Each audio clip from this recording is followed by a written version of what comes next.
আপনি কি আল্লাহর সাথে আপনার সম্পর্ককে আরো গভীর এবং মজবুত করতে চান? জীবনের শত ব্যস্ততার মাঝে আর্থিক প্রশান্তি খুঁজে বেড়াচ্ছেন? তাহলে আরিফ বিল্লাহ হযরত মাওলানা শাহ হাকিম মোহাম্মদ আখতার সাহেব রহমাতুল্লাহি আলাইহি এর অমূল্য গ্রন্থ আল্লাহর মোহাব্বত এবং পরীক্ষিত 3টি কিতাব আপনার জন্যই। এই অসাধারণ গ্রন্থটিতে একত্রিত করা হয়েছে যুগ শ্রেষ্ঠ এই বুজুর্গের 3টি পরীক্ষিত ও কার্যকরী পুস্তিকা, যা লক্ষ লক্ষ মানুষের জীবনকে বদলে দিয়েছে। প্রিয় পাঠক, এই বইটিতে যা যা থাকছে, কিভাবে আল্লাহর সাথে এক গভীর ও প্রেমময় সম্পর্ক স্থাপন করা যায়, তার বাস্তবসম্মত এবং সহজ উপায় বলে দেওয়া হয়েছে।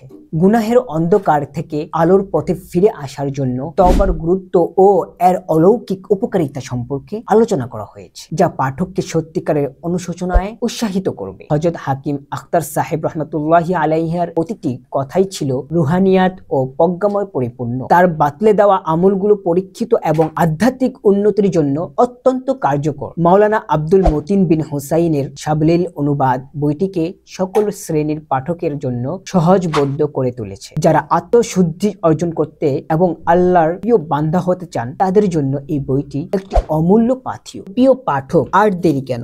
এখনই বইটি সংগ্রহ করে ফেলুন মাকতাবাতুল হাকিমুল উম্মাত প্রকাশনা থেকে। ধন্যবাদ।